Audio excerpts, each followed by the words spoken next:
Hi friends, welcome to 5 Minutes Tech YouTube channel. In this video, we are going to learn single side corner formula. You can either put single side formula in the right side or left side.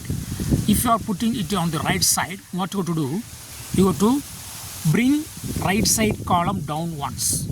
Then you have to rotate this bottom row twice towards right side. Okay. Then you go to again you have to rotate this right side column up.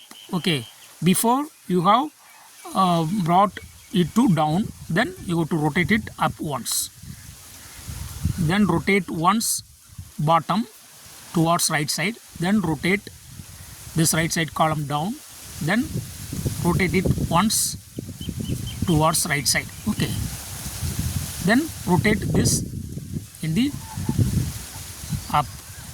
Yes, this is single side corner formula. Okay, if you are putting in the left side, down once, then twice you have to rotate bottom towards left side. Okay, then you have to rotate upward left side column once, then rotate once here, then once down, then rotate once, then once up.